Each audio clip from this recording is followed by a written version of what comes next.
Yo, yo, yo, yo, yo, what is going on, CoD Familia? It is your boy BN, aka Mr. Kingdom Builder, and we are back again here in SS1-1 is what we're going to say from now on, because SS1 essentially signifies the merged kingdoms, and 00001 is the first one. So from now on, that's how we're going to do the intros, because that's pretty long to stay. So attempting to shorten, I think, will do us a lot of justice going forward.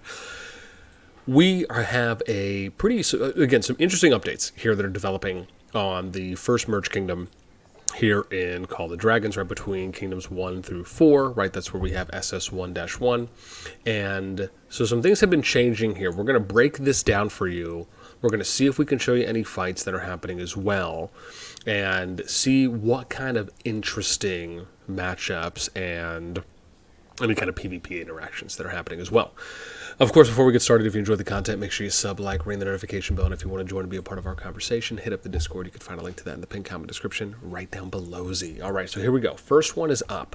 So a big change over here for on the some of the southwestern Forbidden side near the southernmost magma, and you can see here that this actually, once upon a time, I believe this was TR, now being rebranded to POS. So this is interesting, kind of a big change that has happened here. If we look at alliance power, right, you can see here that, right, this used to be TR, now has been renamed to POS, and then now you have POS 2 over here as well, right? So you can see here from the boards, right, it's TA, still there, right? Forbidden, 4BD1, NT45, right? So it's these three, but it's TA, GRZ, POS, right? That's pretty much for the most part. Now, I think this alliance here was the other POS, right? The previous POS. So basically, TR became the new POS, and then the old POS is now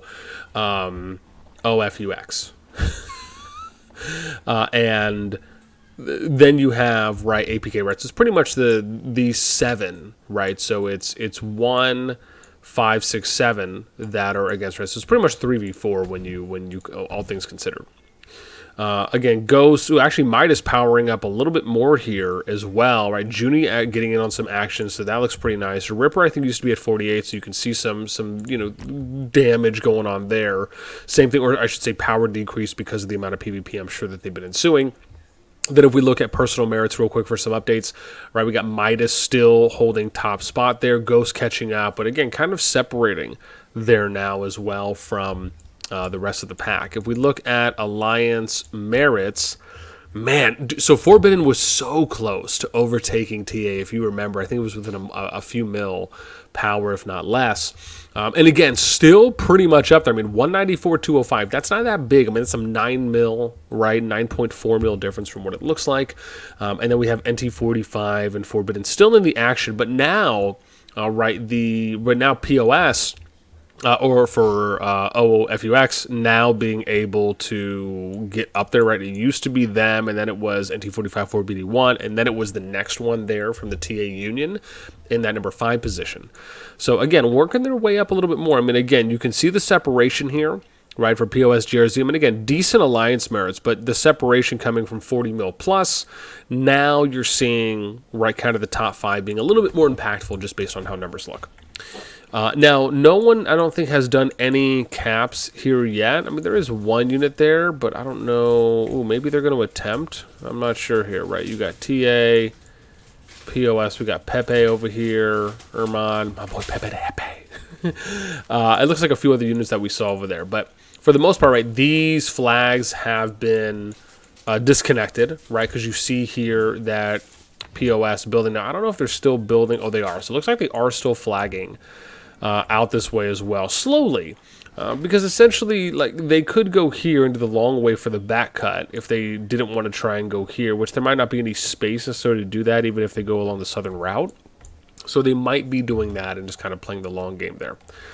If we look at positioning here on one of these southern landscapes, we have, right, TA on the bottom, and then you got 4BDN down here, right? So kind of a stalemate. Nothing that's really happening. Barricades, keeps on both sides. I mean, a few players that are there, but nothing that's really been super impactful.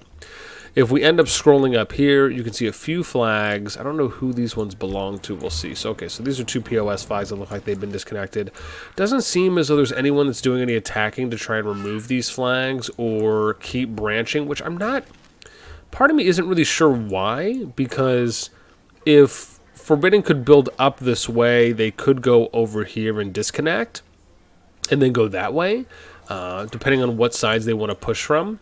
If we go over here to kind of the next, flag efforts, right, because this is pretty much down, at least for now, then we have the next one, which comes up here, right? This is the Forbidden, NT45 situation, right, that we have playing out right here. And you could see, even from when we did the last coverage, nothing has really changed too much, right? It doesn't seem, even like I was saying, right, Forbidden could even come over here, push through, and then go over here and start hitting this flag, right? Just because they do border. The other way to look at it is that you got a few legions here in the keep, along with one over here. I mean, NT45 could technically push down, clear the keep out, and then go ahead and start hitting the, Alliance Tower. Same thing as if they wanted to clear the north one, right? So just again, some examples of what maybe could be done. If we keep pushing farther north, I don't know what this here, 4BD1, NT45. Yeah, so the next one seems like it's right here with what's happening. So here we go. We have a TA siege tower that's been placed. I think I'm not sure exactly what's happening now. I think they're waiting to do another flag place here. I'm not sure exactly, because at the moment you can see just a few players. I think they were doing a little bit of PvP before, but right now we're not really seeing anything at the moment, right? You can see that they are connecting over here to the 4BD1, but they haven't actually started hitting it. And then you have the NT45 path here for flags right down south. So again, not sure. I'm sure it's a pause here for a moment, just depending on what they're going to be doing next. And then if we go up here, oh, here we go, right? So then here's a GRZ flag that's being built as they start pushing farther east right now. And it looks like they might be trying to flank up here, and maybe they're just going to try and do a disconnect here on 4BD1, and then maybe just push down to NT45. So maybe that's why TA is just kind of going a little bit slower. And then on the last matchup, or the last battlefront here on the farthest north end, you can see that they have what is with 4BD1 and then GRZ up top. But again, it doesn't look like they're really pushing that at all right now. So a little bit low, I guess, low PvP activity. Maybe some of the fights were happening before, right? And we're just kind of catching it at a bad time. So yeah, now if we go and we take a look at, let's go over here, right? Because obviously nothing's really happening here at the moment. But let's take a look at just some of the alliance power, right? For how that matches up. So on one end we have, let's get a little calculars out here. And oops, hang on, that would pull up a second one. Let's do a notepad so we can take some noters down. Bazam, here we go, right? Okay. So, if we were to look at, and let's just do some quick mathematics. So we got what? 3, 2, 2, 1, oops, 1, 607, 990 plus GRZ 1521, 770, 131 plus, and then we'll do POS and these ones. Here we go. So we got 1494, 164, 556, and then we got 1491, 806, 214. Okay, so on one end, we have, right, 7.73. We'll just say that, 7.73 billion. On the opposing side, we have, let's take a look here, 2, 583, 881, 744, 969, 1726, 032, 765. Cool. On the other end, we have 5.8 bill. So you're looking at, what, a 1.9, pretty much, right? A 1.9 bill difference. Right, between the two. When it comes to alliance merits, right, let's look at this. So we have 205, 887, 888. I mean, this is just, I always find this to be really interesting when we compare. And then we'll do 6 and 7, right? So 6 and 7, 44900, 662, 42242, 464. Okay, so that brings us to we'll just say on merit side, we'll say 392.8 K for merits on the TA union side. And then if we look at the other, let's take a look. And we MT4BD1 98391 plus 84908 Cool. Oh wow, it's actually a lot closer than I thought. 0.8. So there is, what is that? 13, 15? Yeah. So okay. So if I don't know if I could show this on screen. Oh, cool, I can. So if you see this here, right? This is what the numbers look like, where we have. Like this is the TA side. This is TA, OFUX, POS, GRZ. Oops, this went off of that. And then on this one, this is 4BDN, 4BD1, and NT45. You got a 1.9 bill difference. And then we have, and I'll just say diff. It's probably a little easier. And then on the merit side, we have, which is so much closer, right? You have 392.8. Or 392,000, right? 393,000 if you want to round up. And then on this side, 378,000, right? So you pretty much have exactly at the moment a 15,000 difference in merit points, PvP points. This to me is ridiculous, right? It obviously leaning in favor of the 4BDN, 4BD1, and NT45. I mean, this should really give you a lot of morale boost, if not motivation, to see how much PvP is being done. Now, that doesn't necessarily indicate who is winning or losing, right? But what I will say is that the fact that they're putting up that much of a fight with arguably a whole alliance or 1.5 alliance difference in power, that to me is something to be applauded, right? Now, if you wanted to make the argument that with that 1.9 mil difference in power, right, you could, for example, and it's hard because even if you put, like, let's say you put 0 FUX over on the other side, then now you're leaning as a 1 mil difference, right? So because there's essentially a 2 billion difference in power right now. If you take that away, then that's 500, and then you give it to the other side, right? So you're looking at 1 million going in their direction. So that's something that, again, it would obviously make it closer of a fight. But I think if that happened, right, and you had FUX go to the other side, then all of a sudden it probably would become more of an advantage on the other union, right? It wouldn't be, it would be closer, but the advantage would still be, there would still be a little bit of an advantage going on their side, just because then you have to consider the merit points as well that you're then taking away, right? It basically makes it more drastic. So when you're comparing it on kind of a merit to merit basis, the numbers are actually pretty close, right? However, I don't think that necessarily tells the full story, because even if you just look at personal power as an example, right? You have, if you're just looking at this, right? So just to give you some perspective, 1 out of the top 13 is on one side of the fight, right? That is Midas. So Midas here is the number 3 strongest player, right? Who, again, I'm sure can keep up effortlessly with Ghost and Junie, right? As far as them pretty much all being more or less equal. But then everyone else here in the top 3, so 12. That means 12 out of the top 13 players are on on the TA, POS, OFUX, and then, oh gosh, why am I forgetting the other one right now? Someone's gonna hurt me. Let me see. What is GRZ? Thank you. There we go. Right on that union side of it. So again, right, that's pretty drastic when you think about that, right? Then you have Immortal at 31, which isn't that big of a difference, so to speak, right? At least until you start getting to like the 34, 39, 39 range. But that's pretty massive when you have 12 out of the top 13 players that are on one union side of the fight, and then you have 1 out of the top 13 that's on the other union side of the fight. Even if you keep going, right? Let's look at the next here, right? So there you go. So if we go to 17, you have 2 out of the top 17 that are on one side of the fight. And that would mean that you have 15 out of the top 17 that are on the other side of the fight, right? And then again, right now you have what? This is 4 out of the top 19, 4 out of the top 22. I mean, again, that's pretty deep, right? So it is interesting when you consider, now for me it would be cool, and this is difficult to even do, but what would be really cool is if you took the top 200 players and you said, hey, we're going to just do 1 1 1 1 1, like you just divide it like that. Like, for example, you would do here, you'd be like A, B, something simple.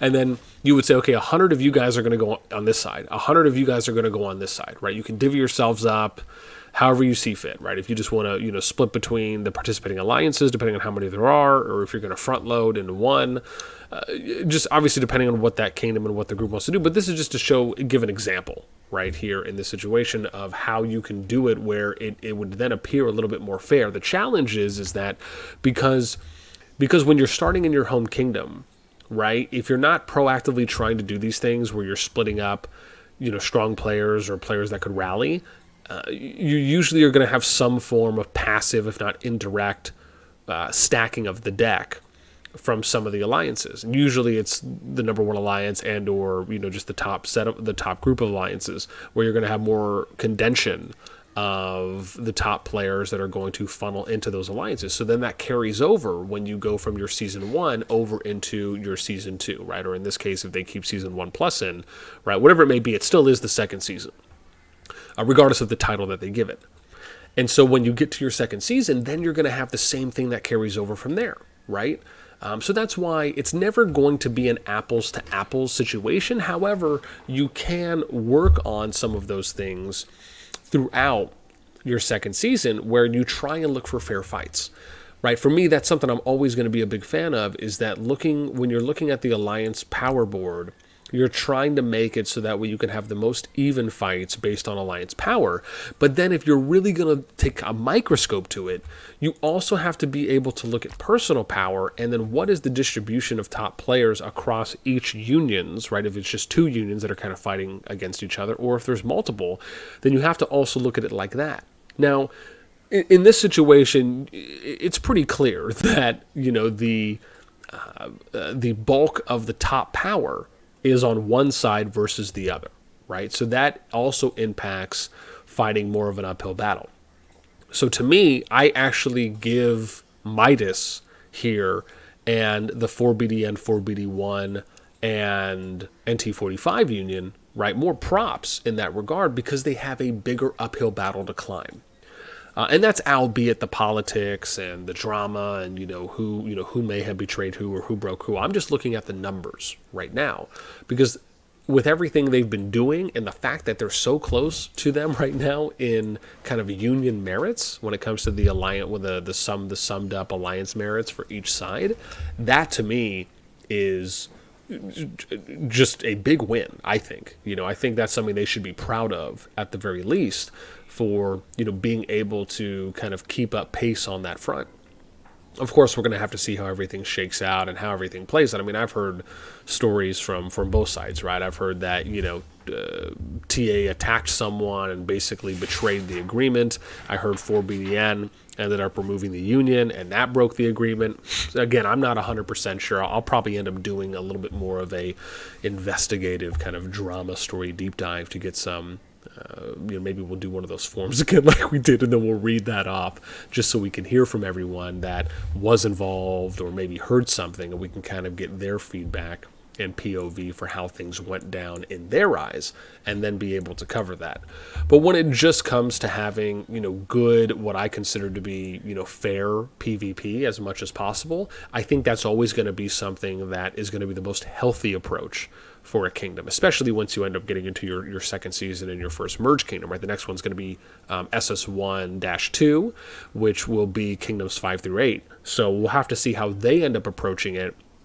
Because if you really look at and I'll probably do a separate video on this that probably covers TA more exclusively, right? Because I do think that this is one way of how you're approaching it, right? When you look at just how TA was kind of formed in Server 2, and then, how they kind of had this, I guess you could argue it's somewhat of an underdog story, but just a grinding story from, basically having to move regions, recruiting and combining players, and then going from, a ladder climbing alliance to the number 1 alliance, and then them coming into SS1 and pretty much, you can make the argument outlasting all the other alliances and still being the number one alliance, not only in not only in the first season, but now in the second season, right? Because they're, in short, they're kind of playing the mega alliance role, so to speak, right? Like I'm sure they would be totally fine with, if they could get the top 100 strongest players in their alliance, I'm sure that would be something they would consider. I mean, this happened in server 2, in server 2 in the first season, where